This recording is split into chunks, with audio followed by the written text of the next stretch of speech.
हमारे दिल भारी हैं क्योंकि हमारे मार्गदर्शक, हमारे प्रेरणा स्रोत डॉक्टर ब्रजेंद्र आर्य अब हमारे बीच नहीं रहे।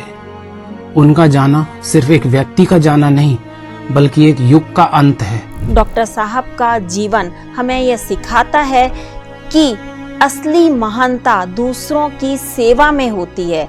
जो हमारा स्वार्थ है वही सबसे बड़ा पुरुषार्थ है, तो सबसे पहले स्वार्थी बनो। और वो स्वार्थ क्या था कि धरती को पेड़ पौधों से भर दो, इतना भर दो कि कोई भी पशु पक्षी जानवर भूखा ना रहे, सबका पेट भरता रहे। अगर वो 90 वर्ष की अवस्था तक पहुंचे तो वो केवल मात्र प्राकृतिक चिकित्सा की देन थी। यज्ञ, योग, प्राकृतिक चिकित्सा और एक आदर्श जीवन का जीता जागता जो मिसाल लोगों के सामने थी, वो डॉक्टर ब्रजेंद्र आर्य जी थे। संसार में आए हैं तो एक न एक दिन सभी को जाना तो है ही है, लेकिन जब तक जीना है तब तक स्वस्थ जीना है, किसी पर आश्रित नहीं होना है। 90 साल की उम्र में सारा काम करते हुए पूरी तरह से एक्टिव और जोश में कोई कमी नहीं थी, और उनके फिजिकल अपीयरेंस भी बिल्कुल वैसे ही था। ऐसा लग रहा था कि उनकी उम्र बढ़ी नहीं रही। मिट्टी से हम बने हैं, मिट्टी में मिल जाने वाले हैं, और मिट्टी की को पहचान लें, अपना लें, तो शायद इस धरती पर हम लंबे समय तक जी सकते हैं, खुशहाल तरीके से जी सकते हैं। हमें गर्व है कि हम उनको जानते हैं, हमें गर्व है हमें उनके साथ कुछ समय बिताने का मौका मिला। हजारों लोगों को उन्होंने बिना दवाइयों के प्राकृतिक तरीके से स्वस्थ जीवन जीने की राह दिखाई। उनकी सोच का समर्पण, उनका सीख हमारे पास हमेशा साथ रहेगी। भावभीनी श्रद्धांजलि।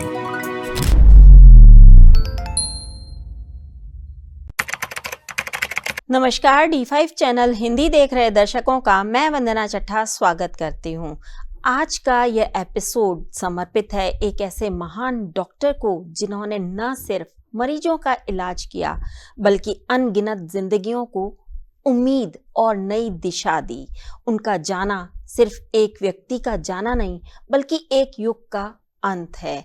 आइए हम मिलकर उन्हें याद करते हैं, उनके जीवन, उनके योगदान और उनकी अनमोल विरासत को हम अपने साथ आगे आने वाली पीढ़ी को कैसे देते हैं, ये अब हमारे ऊपर है। तो आज हम बात करेंगे डॉक्टर स्वर्गीय श्री ब्रजेंद्र आर्य जी की।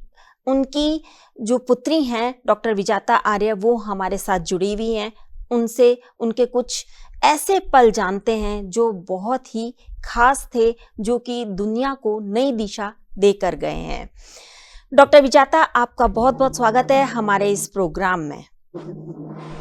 धन्यवाद वंदना जी, नमस्ते। डॉक्टर विजाता, डॉक्टर ब्रजेंद्र आर्य जी का जाना एक युग का अंत होने के बराबर है। उन्होंने बहुत सारी चीज़ें हमें सिखाई, खास तौर से उस समय जब कोरोना काल था। उस वक्त डॉक्टर ब्रजेंद्र आर्य जी ने हम सभी को एक नई दिशा दी, और उनका कहा हुआ हर एक शब्द सत्य था। आप हमें ये बताइए कि आप उन्हें किस रूप में देखती हैं। आपने तो उन्हें बचपन से लेकर आज तक देखा है, उनको फॉलो किया है, उन्हीं के सानिध्य में आप बड़ी हुई हैं। तो आप बताएं कि उनका जीवन कैसा रहा। वंदना जी, बड़ा कष्टपूर्ण स्थिति है इस समय हम लोगों की, और डॉक्टर ब्रजेंद्र आर्य जी न केवल हमारे पिता थे, बल्कि मेंटर थे, गुरु थे हमारे, और प्राकृतिक चिकित्सा के भीष्म पितामह की उपाधि उन्हें हरियाणा गवर्नमेंट ने दी थी। वाल्कोवा भाग्य अवार्ड राष्ट्रीय आयुष डिपार्टमेंट ने उन्हें दिया था, और उनके कार्यों के लिए लाइफ टाइम अचीवमेंट अवार्ड भी उन्हें मिला हुआ था। डॉक्टर ब्रजेंद्र आर्य जी एक ऐसे व्यक्ति थे, शायद दूसरा आज के समय में मिलना मुश्किल है। उनकी शिक्षाएं, उनकी कविताएं, उनकी कहानियां, जो रोचक ढंग से वो सिखाते थे प्राकृतिक चिकित्सा को, योग को, यज्ञ को। उन्होंने यज्ञ के जो कठिन श्लोक होते थे, मंत्र होते थे, उनको भी कविताओं में बना दिया था। प्राकृतिक चिकित्सा को पूरी तरह से वो कविताओं में सिखाया करते थे। एक बार भी जहां उनका लेक्चर हो जाता था तो लोग बार बार बुलाते थे कि बड़ा इंटरेस्टिंग तरीके से वो लोगों को सिखाते थे। मनोरंजन करना हो, चाहे कितना भी गंभीर से गंभीर विषय रखना हो, 2 लाइनें उन्हीं की लिखी हुई हैं, और ये वास्तव में उन्हीं के जीवन को चरितार्थ करती हैं। कि करूं मैं तुमसे कैसे बैर, मैं मांगू दुश्मन की खैर, चाहे काटो पीसो रगड़ो और जलाओ, चंदन मधुर सुवास ही देगा। जैसे चंदन को काटो रगड़ो पीसो जलाओ, उसके अंदर से हमेशा अच्छाई ही निकलेगी। पशु पक्षी हमेशा देते ही हैं हमें, पेड़ के ऊपर कितने भी हम पत्थर फेंके हमें मीठे मीठे फल ही देता है। ऐसे डॉक्टर ब्रजेंद्र आर्य जी पिताजी का जो जीवन था वो हमेशा दूसरों के लिए समर्पित रहा है।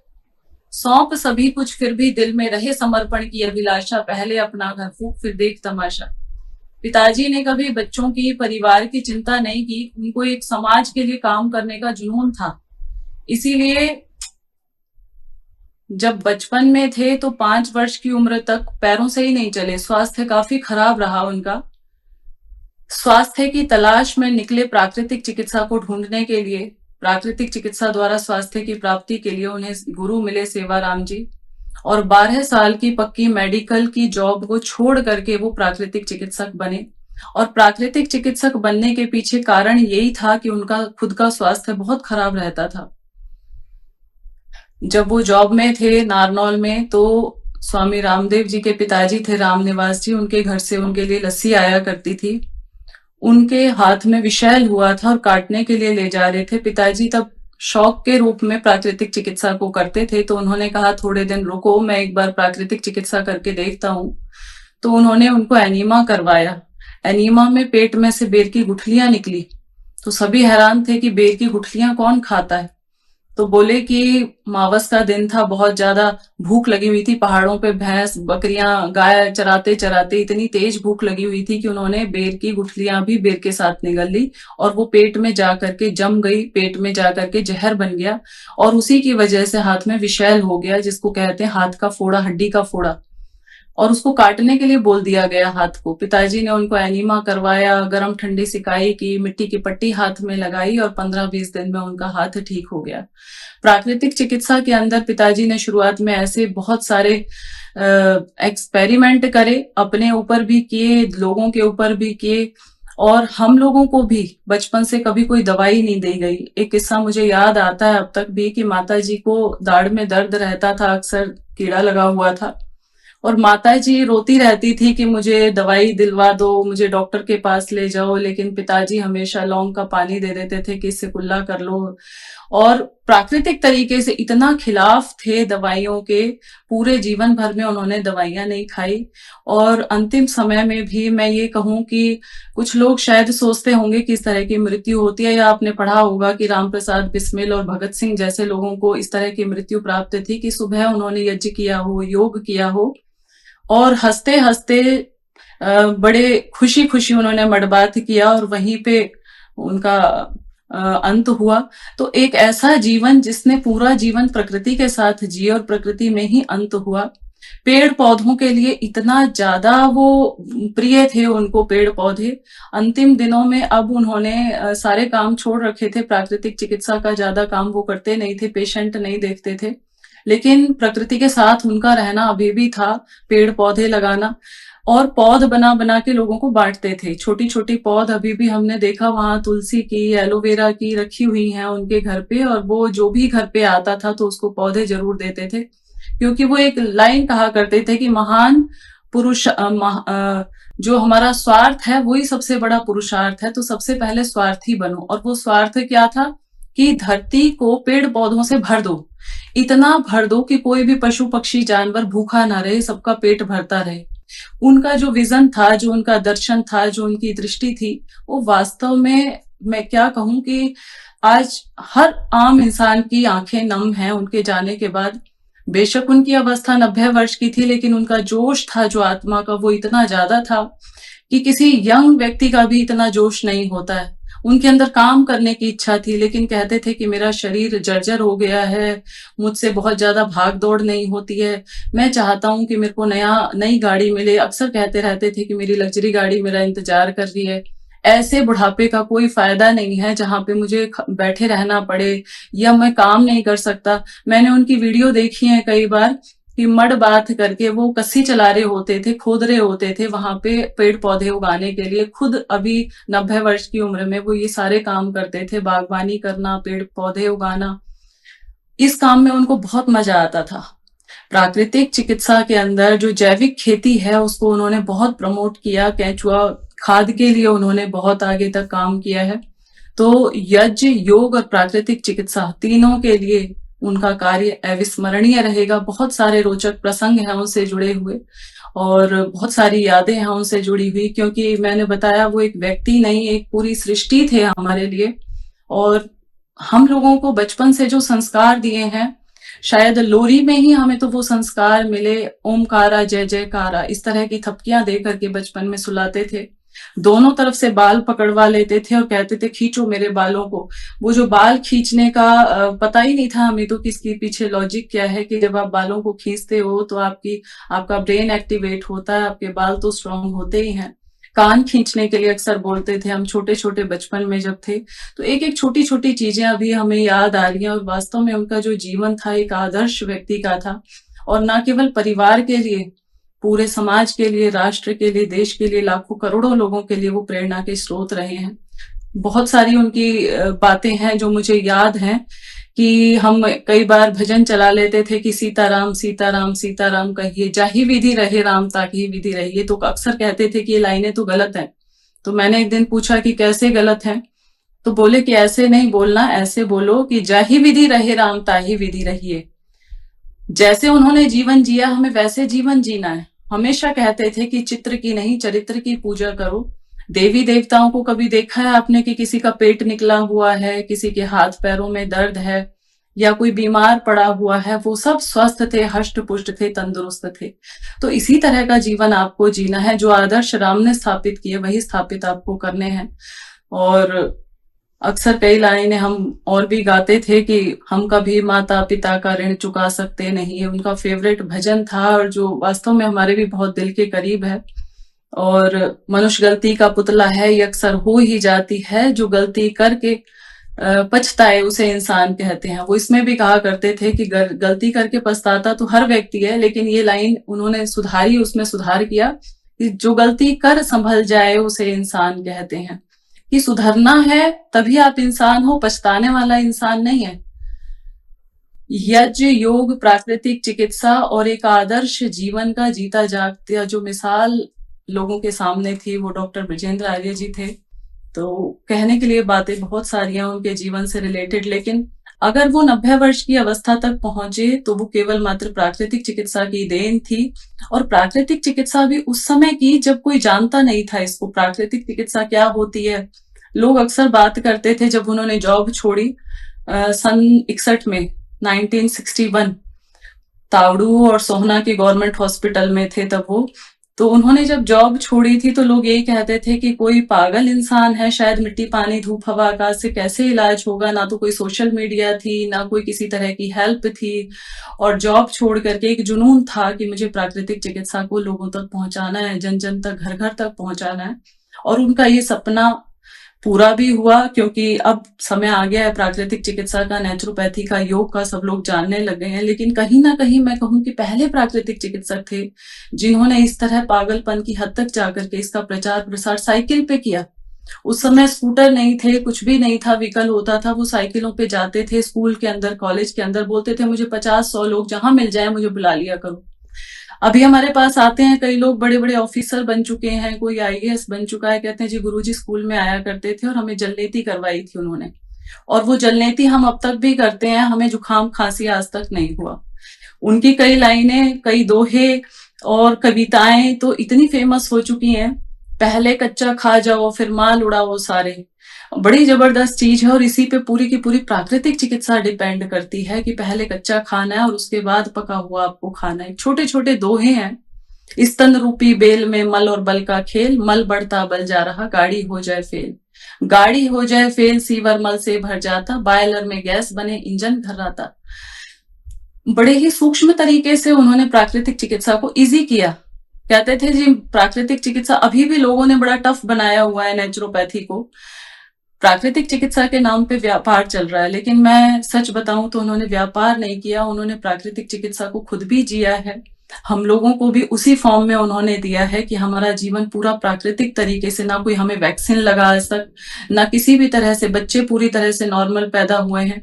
आज तक भी हम उनके रूल्स को, उनके बताई हुई शिक्षाओं को फॉलो कर रहे हैं। लेकिन जिस टाइम उन्होंने शुरुआत की थी तो माता जी के साथ कई बार उनकी बड़े ही प्यार भरा लड़ाई झगड़े जो होते थे, उन्होंने कविताओं में लिखा है, घर का झगड़ा किसे सुनाए। माता जी घिया को छील देती थी और पिताजी कहते थे कि इसको छीलो मत। तो इस पे उन्होंने बड़ी रोचक रोचक कविताओं की उनकी पुस्तक भी है, संपूर्ण स्वास्थ्य और योग लहरी। रोज रोज ही बात बात पर, यूं ही किसी साग पात पर, घर में कोलाहल मच जाता, बोलो कैसे मेल बिठाएं, घर का झगड़ा किसे सुनाएं। मैं कहता आटा मत छानो, आटे में पोषक रस होते, ये कहती है घास बुरादा, इसे न खाती कोई कहारन। मैं कहता सब्जी मत छीलो, छिलके में पोषक रस होते, ये कहती है घास बुरादा, इसे न खाती कोई कहारन। बोलो कैसे मेल बिठाएं, घर का झगड़ा किसे सुनाएं। दाल मूंग की मैं खाता हूँ, इन्हें उड़द की ज्यादा भाती, मैं दलिया ये बिस्कुट खाती, मैं लस्सी ये चाय बनाती, बोलो कैसे मेल बिठाएं, घर का झगड़ा किसे सुनाएं। इस तरह के रोचक प्रसंग हमारे घर में होते रहते थे, क्योंकि प्राकृतिक चिकित्सा को उन्होंने दिल से अडॉप्ट किया था और जिया था। लेकिन माता जी उस समय समझ नहीं पाती थी कि क्या नेचुरोपैथी होता है। तो इस तरह की जो कविताएं हैं, उनकी ये पुस्तक है उनकी योग लहरी, इसमें उन्होंने कविताओं में पूरी लिखा हुआ है और इतने सुंदर तरीके से समझाया हुआ है योग प्राकृतिक चिकित्सा द्वारा संपूर्ण स्वास्थ्य। मैं ये कहूं कि इस बुक को जिसने भी पढ़ लिया उसने पूरी प्राकृतिक चिकित्सा को जी लिया। उन्होंने डॉक्टर ब्रजेंद्र आर्य जी को, पीछे इसमें 4 लाइनें लिखी हुई हैं मेडिकल के, वो मेडिकल के इतना अगेंस्ट थे एलोपैथी की दवाइयों के कि अंतिम क्षण तक उन्होंने दवाइयां नहीं खाई, हॉस्पिटल नहीं गए। कई बार लोग ये कहते हैं कि कितना जिया ये महत्वपूर्ण नहीं है, आप कैसे जिए और लोगों को क्या दिया पूरे जीवन में, ये महत्वपूर्ण है। मेडिकल के चक्रव्यूह में फंसे जो निकसे ना आए, घोर यातना सह रहे जो मेडिकल जाए, जो मेडिकल जाए यातना सहते भारी, टेस्ट ना पूरे होए दवा की लगे बीमारी, डायलिसिस और स्टंट फंसा दे ऐसा मुर्गा, मेडिक्लेम का गेम करे कृपा माँ दुर्गा। विशेषज्ञ जो रहे डॉक्टर मरे हजारों, प्रकृति का स्वच्छता अभियान था कोरोना यारो। तो कोरोना को इन्होंने नाम दिया था स्वच्छता अभियान।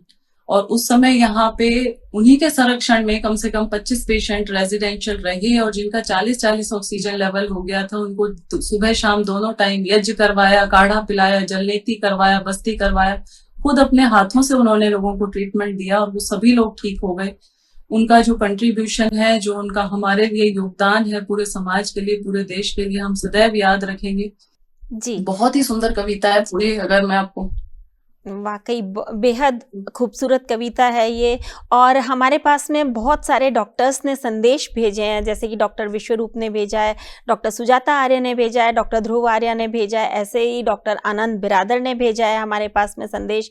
ये सारे संदेश हम आपको सुनवाते हैं एक एक करके और बताएंगे कि उन्होंने डॉक्टर साहब के बारे में क्या कहा है। स्वस्थ रहना सबसे पहला धर्म है, रोगी होना पाप है, यह शरीर हमारा नहीं, ये परिवार की अमानत है, बीमार रहने वाला अमानत में खयानत करता है।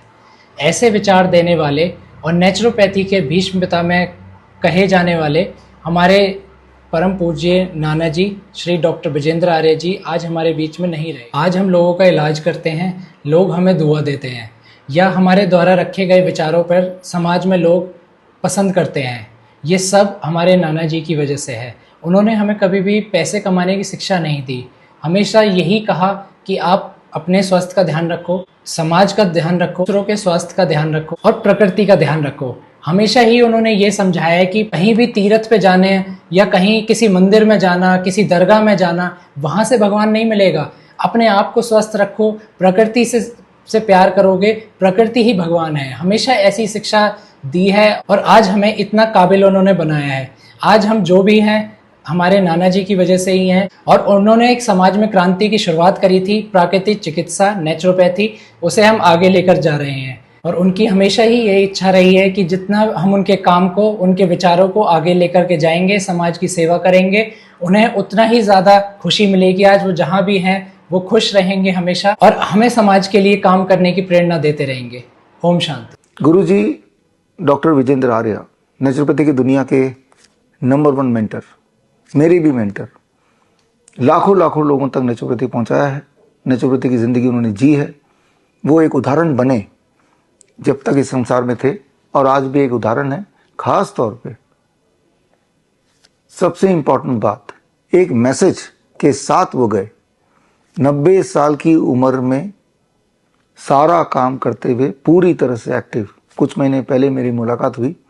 उनका जोश वैसे का वैसे ही था जब से मैं जानता हूं उनको, लगभग 15 साल से मैं जानता हूं, और जोश में कोई कमी नहीं थी और उनके फिजिकल अपीयरेंस भी बिल्कुल वैसे ही था। ऐसा लग रहा था कि उनकी उम्र बढ़ ही नहीं रही। 90 साल हो गए और आखिरी पल मडबात किया और उसके बाद उन्होंने अपना शरीर छोड़ दिया।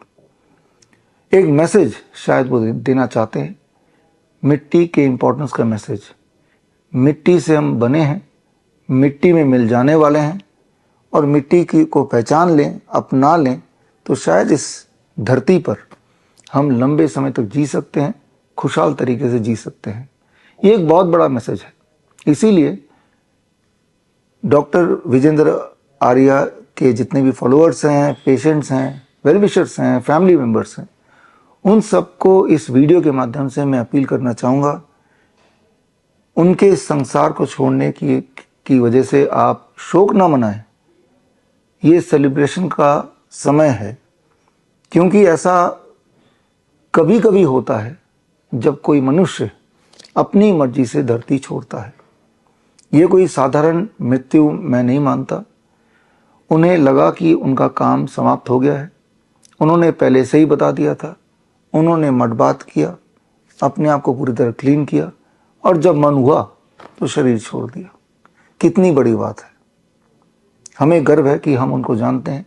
हमें गर्व है हमें उनके साथ कुछ समय बिताने का मौका मिला, और उनकी ज़िंदगी से जो भी मैंने सीखा, मुझे लगता है कि ये सीख बहुत लंबे समय तक या फिर हमेशा के लिए मेरे काम आएगी, और जो भी मैंने सीखा वो जन जन तक पहुंचाने की मैं कोशिश करूंगा।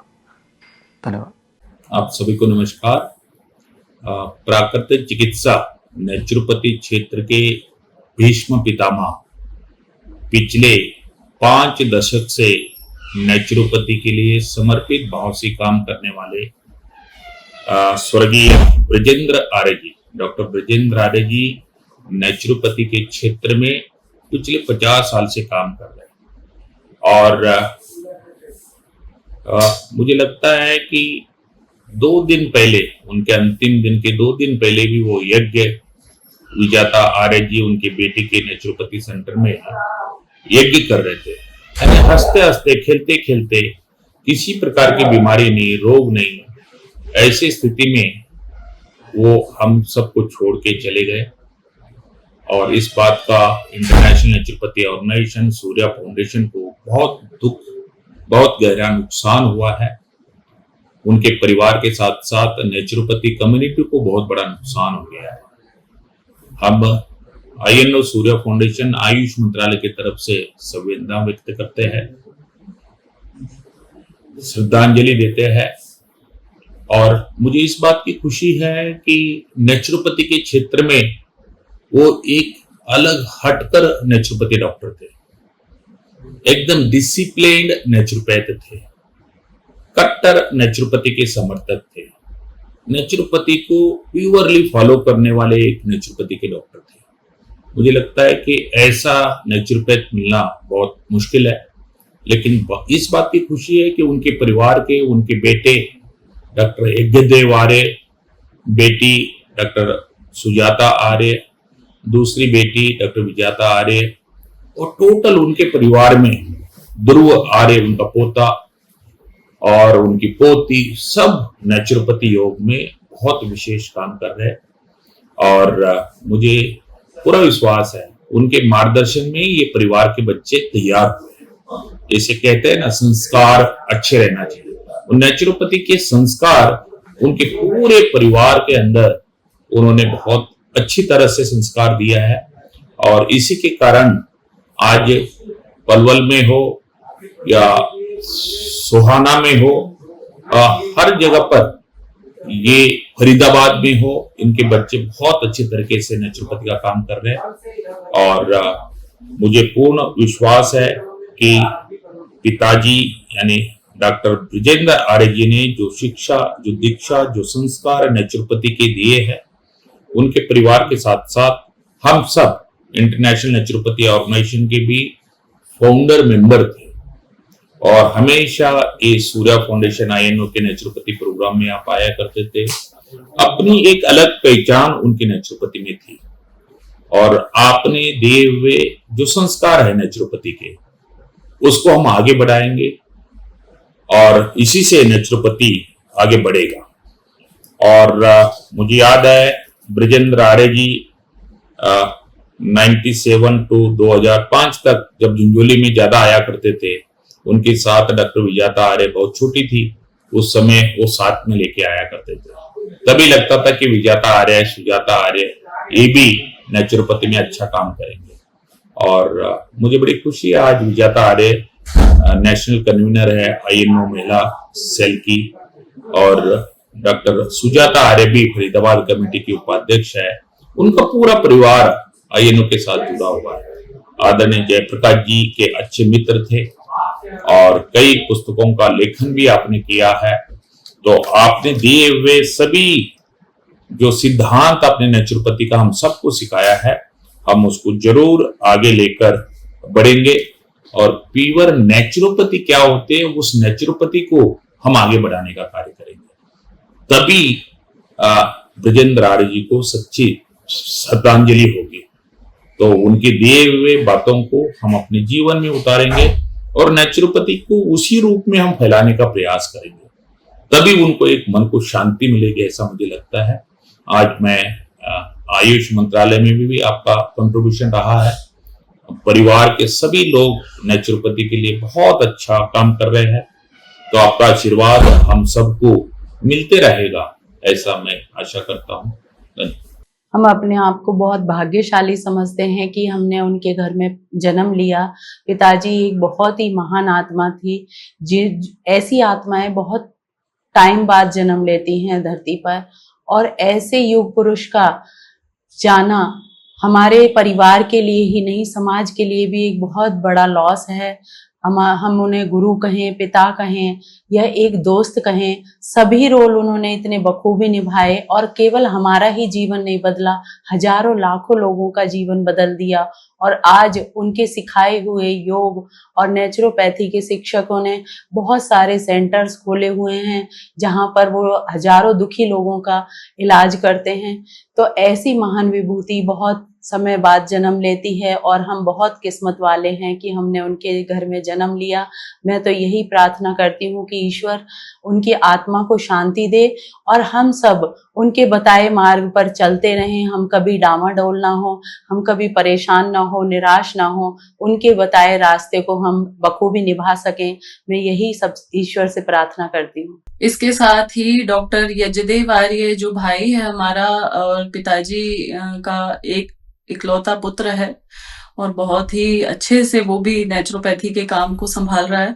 और साथ में हमारे जो उनके बड़े दामाद हैं डॉक्टर महेश आर्य जी, लॉ ऑफिसर हैं, वो इस टाइम जम्मू में हैं, तो उनका संदेश भी आप सुनेंगे। आज हमारे दिल भारी हैं क्योंकि हमारे मार्गदर्शक, हमारे प्रेरणा स्रोत डॉक्टर ब्रजेंद्र आर्य अब हमारे बीच नहीं रहे। उनका जाना सिर्फ एक व्यक्ति का जाना नहीं बल्कि एक युग का अंत है।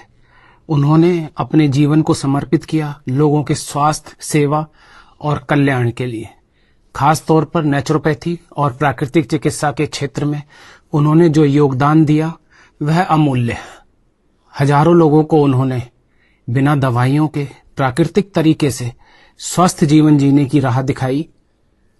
उनकी सोच का समर्पण, उनका सीख हमारे पास हमेशा साथ रहेगी। उन्होंने हमें सिखाया कि सच्ची सेवा क्या होती है और जीवन को कैसे सार्थक बनाया जाता है। आज भले ही वो हमारे बीच नहीं है, लेकिन उनकी यादें, उनके विचार और उनका आशीर्वाद हमारे साथ हमेशा रहेगा। ईश्वर से प्रार्थना है कि उनकी आत्मा को शांति प्रदान करें और हमें इस दुख को सहने की शक्ति दें। हमारे फादर हमारे पास हमेशा हमारे दिलों में जिंदा रहेंगे। भावपूर्ण श्रद्धांजलि हमारे पिताजी को भगवान अपने चरणों में शरण दे। धन्यवाद। संसार में आए हैं तो एक न एक दिन सभी को जाना तो है ही है, लेकिन जब तक जीना है तब तक स्वस्थ जीना है, किसी पर आश्रित नहीं होना है। इन्हीं बातों की प्रेरणा देते रहे हमारे पूज्य पिताजी डॉक्टर विजेंद्र आर्य जी, जो यज्ञ, योग और प्राकृतिक चिकित्सा को पूर्ण रूप से समर्पित थे।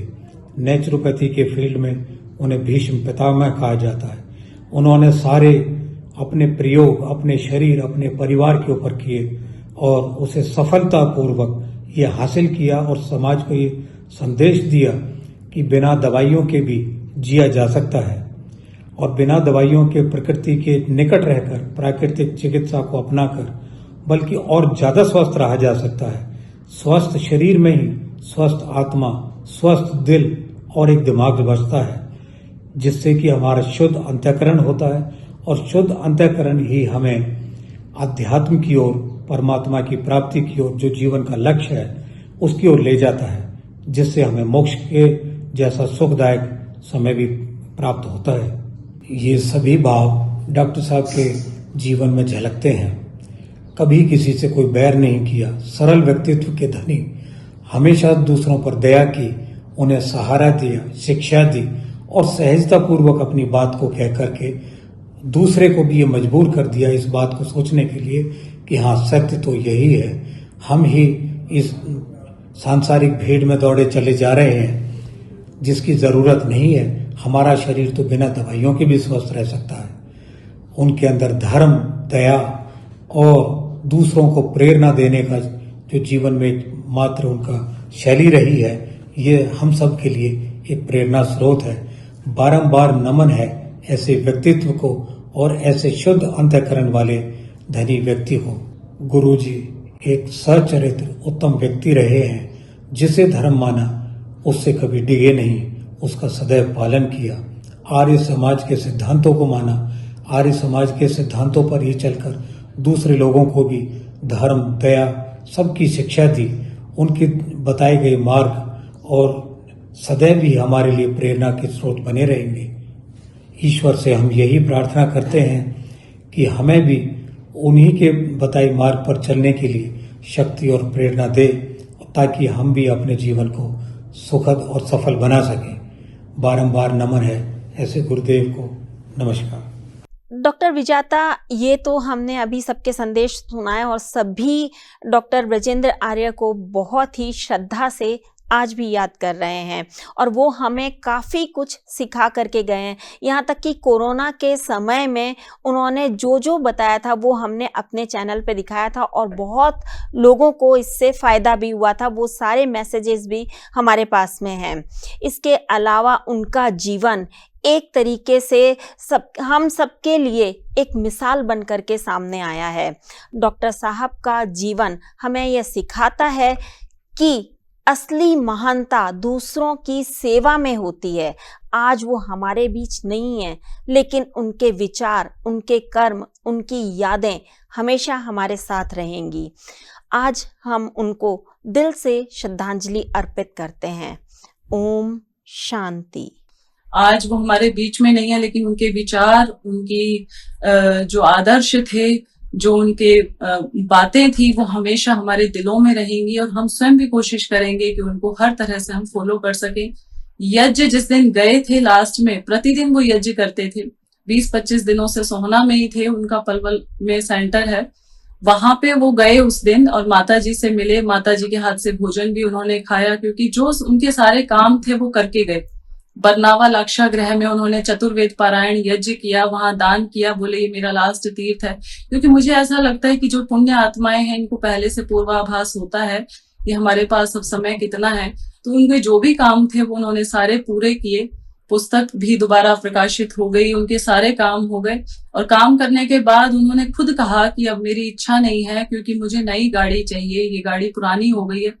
मुझे नहीं लगता कि इस तरह की आत्माएं, इस तरह की दिव्य विभूतियां आज के समय में है, जो अपनी इच्छा मृत्यु से कई बार कहते थे कि भीष्म पितामह तो इच्छा मृत्यु से गए थे, तो मैं भी भीष्म पितामह हूं, तो मुझे भी अब इच्छा मृत्यु ही चाहिए, क्योंकि शरीर मेरा जर्जर हो रहा है और मुझे भी नई गाड़ी चाहिए। कहीं ना कहीं मुझे लगता है कि उनको पूर्वाभास था और प्रकृति के साथ जिए और प्रकृति में ही लय हो गए। माटी का पुतला माटी से ठीक करो और माटी में ही हमें लास्ट में मिलना होता है। इसका एक साक्षात जीता जागता उदाहरण हमारे पिताजी गुरुजी डॉक्टर विजेंद्र आर्य जी रहे, जिन्हें हम आजीवन शायद भूल नहीं पाएंगे। मनुष्य तो कहते हैं कि आत्मा बदलती है, लेकिन दूसरा शरीर धारण कर लेती है, लेकिन जो उनकी आत्मा है वो अभी भी हमें प्रेरणा देती रहेगी, सदैव प्रेरणा देती रहेगी। सच्ची श्रद्धांजलि, शत शत नमन। डॉक्टर विजेता, आप हमारे साथ जुड़े, आपका बहुत बहुत धन्यवाद। धन्यवाद वंदना जी, आपका भी। अगले एपिसोड में आपसे फिर मुलाकात होगी, तब तक के लिए नमस्कार।